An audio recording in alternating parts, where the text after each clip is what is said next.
नमस्कार दोस्तों, मैं आज आपको दिखाने जा रहा हूँ कि कैसे मैं ग्रोक को इस्तेमाल कर रहा हूँ और कैसे दूसरे लोग ग्रोक को इस्तेमाल करके आंसर्स निकाल रहे हैं और कैसे वो जगह-जगह पर पोस्ट कर रहे हैं। और पोस्ट करके ये बता रहे हैं कि देखो कैसे हमारी बातें सही हैं और कैसे जो प्रेज़ेंट गवर्नमेंट है वो सही नहीं काम कर रही है या फिर सही काम कर रही है। तो लोग हर तरीके से वो बातें निकालने की कोशिश कर रहे हैं और आपके सामने रख रहे हैं। कुछ लोगों ने तो ग्रोक को ऑलमोस्ट अपना रिश्तेदार सा बना लिया है और बड़ा प्यार हो रखा है उससे। सो मैं दिखाता हूँ कि ग्रोक कैसे काम कर रहा है, कैसे रिस्पॉन्स कर रहा है और किस तरीके से अगर कोई स्मार्ट आदमी हो, तो किस तरीके से वो क्वेश्चन को फ्रेम कर सकता है कि अपने फेवर के आंसर वो निकाल सकता है। ठीक है? तो मैं आपको आज एक सिंपल सा एग्जांपल दूँगा यहाँ पे। ठीक है? यहाँ पर मैंने एक क्वेश्चन डाला है। मैंने यहाँ पे बड़े ही सही तरीके से क्वेश्चन डाला है, हे ग्रोक ब्रो, जरा बताना तो कांग्रेस के 65 साल की तुलना अगर मोदी जी के केवल 10 सालों के शासन से की जाए, तो किसके शासनकाल में भारत ने ज़्यादा तरक्की की है? 7-8 लाइन में ही सटीक व संक्षिप्त उत्तर दें। ठीक है, मैंने क्वेश्चन फ्रेम कर दिया है और ये क्वेश्चन मैंने कहीं से अभी ग्रोक को जेल ब्रेक नहीं किया है। मैं आपको बताऊंगा जेल ब्रेक क्या होता है। आप मेरे साथ बने रहिए इस वीडियो की सीरीज पर। मैं आपको सब बताऊंगा कि क्या होता है जेल ब्रेक और किस तरीके से अपनी मर्जी का ट्विस्टेड आंसर निकाल करके गलत फहमियां फैलाई जा सकती हैं। मैं बहुत दिनों से ये बात कहने की कोशिश कर रहा हूं लेकिन लोगों को समझ में नहीं आ रही क्योंकि जो चमचे हैं उन्हें ये लग रहा है कि मोदी जी के अगेंस्ट कुछ इन्फॉर्मेशन हम अगर हम निकाल के ला पा रहे हैं और उसे पोस्ट कर पा रहे हैं तो ग्रोक हमारा जो है दूसरा रिश्तेदार हो गया। कुछ लोगों ने तो ऑलमोस्ट उसको अपना पप्पा बना रखा है ग्रोक को। यहाँ तक कि जर्मनी में एक बैठा हुआ है, बहुत बड़ा बहादुर है, अपने आप को कहता है कि मैं तो बहुत बड़ा जो है निष्पक्ष पत्रकार हूँ, एक स्टैंड अलोन पत्रकार टाइप का अपने आप को पोर्ट्रे करता है और हाथों को हिला हिला करके बिल्कुल जो है सरगम की तान छेड़ता है। ऐसे लगता है इसे कितना बड़ा विद्वान है। उसने भी, उस मूर्ख ने भी, मतलब इतना इंटेलिजेंट, इतना पढ़ा लिखा होने के बावजूद भी ऐसी मूर्खता दिखाई कि वो ग्रोक को अच्छे से नहीं जानता। उसने ग्रोक के बारे में आपको नहीं बताया। उसे ऐसा नहीं है कि पता नहीं है कि ग्रोक को जेल ब्रेक नहीं किया जा सकता। उसको पता है अच्छी तरीके से। जी हाँ, मैं ध्रुव राठी की बात कर रहा हूँ। उसको अच्छी तरह से पता है कि इसको ट्वीक किया जा सकता है, ग्रोक को इसको जेल ब्रेक किया जा सकता है, लेकिन उसको ये पता है कि आपको नहीं पता है और इसलिए आपको नहीं पता है तो इसलिए वो आपको बेवकूफ बना सकता है। और यही चलता आया है। चीजें पता ना होने की वजह से इन वामपंथियों ने, इन एंटी नेशनल एलिमेंट्स ने, जो देश विरोधी ताकतें हैं, मैं ध्रुव राठी को नहीं कह रहा कि हाँ स्पेसिफिकली, मैं इन जनरल बता रहा हूं कि जो देश विरोधी ताकतें हैं उन्होंने वर्तमान सत्ताओं को, चाहे वो कांग्रेस की रही हो चाहे वो भाजपा की रही हो, हमेशा से उनको उखाड़ कर फेंकने की ऐसी ही कोशिश की है क्योंकि इस देश पर गिद्ध दृष्टि किसी और की है और वो कुछ दिनों में सामने आ जाएगा। तो आइए देखते हैं कि क्या बात यहाँ पर कही जा रही है। मैंने यहाँ पर पूछा है कि मोदी जी के 10 सालों की तुलना आप करिए कांग्रेस के 65 साल की तुलना में, और आप ये बताइए कि 65 साल में ज्यादा तरक्की की है भारत ने या केवल इन 10 सालों में। मैं कुछ नहीं कह रहा। आपने ग्रोक को अपना रिश्तेदार बना रखा है जो चमचे हैं। मैं उन्हीं चमचों की तरफ से, अपनी तरफ से भी कुछ करके देखना चाह रहा हूँ, मोदी जी के लिए सही सवाल पूछ करके देखना चाह रहा हूँ। ठीक है, तो आइए देखते हैं क्या आंसर आता है।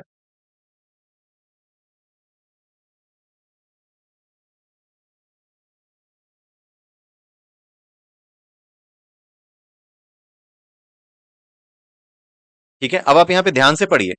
कांग्रेस के 60 साल और मोदी के 10 साल की तुलना को प्रगति में आंकना जटिल है।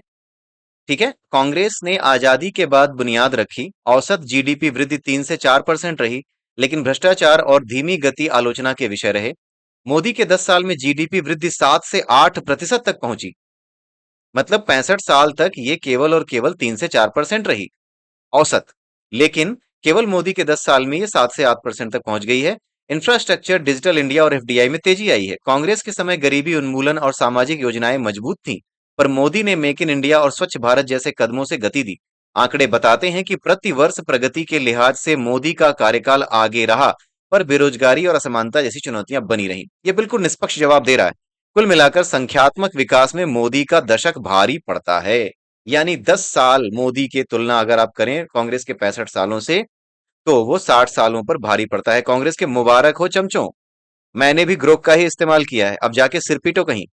ठीक है, आइए देखते हैं दूसरी। जेल ब्रेक के बारे में मैं आपको आगे बताऊंगा, लेकिन अभी जो कुछ मक्कारियां चल रही हैं ना, उन मक्कारियों का जवाब मैं यहां से देना चाह रहा हूं। आइए ग्रोक से हम अगला क्वेश्चन पूछते हैं। यहां पर मैं हिंदी में टाइप करूं पहले, उसके बाद, ताकि मैं इसको पूछ पाऊं। कुछ लोग ये अफवाह फैला रहे हैं कि नालंदा विश्वविद्यालय को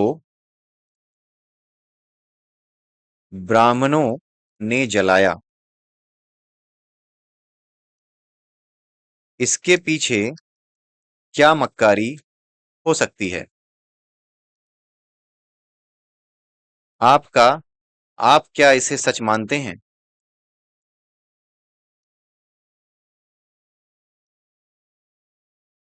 अगर नहीं तो आप प्रमाण दीजिए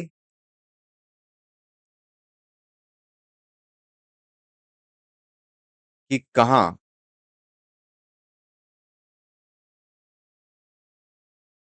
इस बात को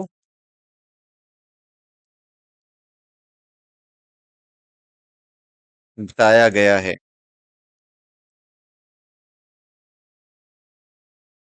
अगर नहीं तो आप प्रमाण दीजिए कि कहां इस बात को बताया गया है कि नालंदा को किसने जलाया।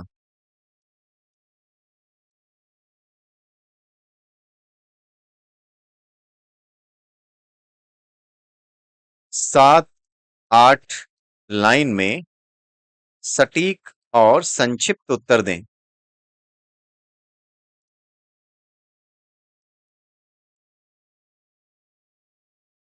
इसको मैं कंट्रोल C कंट्रोल V यहां पर करता हूं।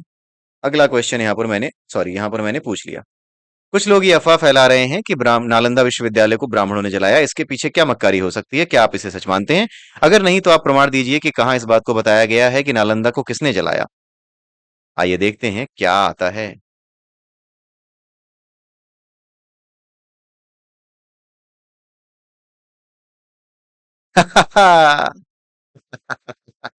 Oh my God. तो मेरे प्रिय नकली नकली मैं कहूंगा नकली बौद्धों, अगर आपको यह लगता है कि नालंदा विश्वविद्यालय को ब्राह्मणों ने जलाया और आज तक आप ग्रोक से उत्तर निकाल करके लेकर के आ रहे थे और बहुत खुश हो रहे थे, तो आप ये जरा पढ़ के देखिए। इसी ग्रोक ने आपके इस सवाल का उत्तर दिया है। नालंदा विश्वविद्यालय को ब्राह्मणों ने जलाया, यह दावा ऐतिहासिक साक्ष्यों पर आधारित नहीं बल्कि वैचारिक प्रोपेगेंडा हो सकता है, जिसका मकसद धार्मिक या सामाजिक विभाजन पैदा करना हो। ज्यादातर इतिहासकार जैसे यदुनाथ सरकार और चीनी यात्री वेनसांग के विवरण बताते हैं कि इसे 1193 ईस्वी में तुर्क आक्रमणकारी बख्तियार खिलजी ने नष्ट किया।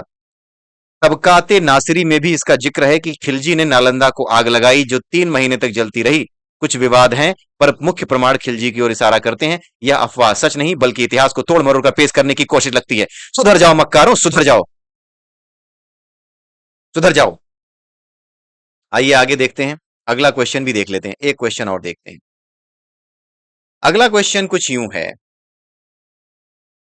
क्या डालें? ओके। क्या रविश कुमार को निष्पक्ष, नहीं नहीं, पहले उसके बारे में ही पूछ लेते हैं। क्या ध्रुव राठी की बातों को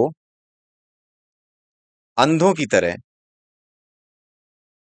मान लेना उचित है?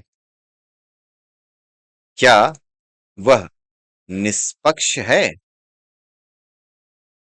निष्पक्ष लगता है आपको? ग्रोक से ही पूछ रहा हूं। ठीक है, ग्रोक से ही पूछूंगा, इसको अभी डालूंगा वहां पे। अपने विचार विचार रखिए।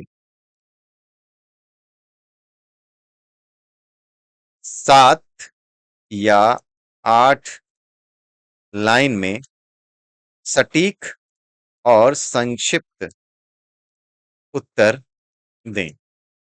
आइए देखते हैं।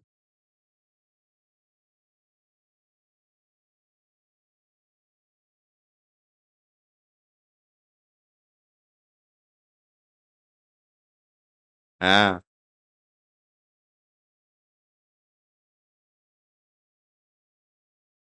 आप ये देखिए। ध्रुव राठी की बातों को अंधों की तरह मानना उचित नहीं है, क्योंकि कोई भी व्यक्ति पूरी तरह निष्पक्ष नहीं हो सकता।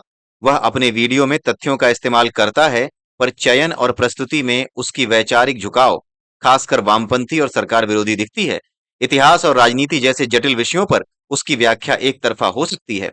नालंदा जैसे मुद्दों पर उसने तथ्यों को तोड़ मरोड़ कर पेश किया जो संदेह पैदा करता है। उसकी विश्वसनीयता के लिए प्राथमिक स्रोतों की जांच जरूरी है। मुझे वह पूरी तरह निष्पक्ष नहीं लगता, ये ग्रोक कह रहा है। तो जो लोग ग्रोक को बाप बनाए बैठे हैं, और खुद खुद ध्रुव राठी, जरा पूछ करके देखे कि ग्रोक तेरे बारे में क्या समझता है, क्या सोचता है, देख ले तू। मुझे वह पूरी तरह निष्पक्ष नहीं लगता, बल्कि एक एजेंडा चालित वक्ता प्रतीत होता है। वाह, क्या बात है।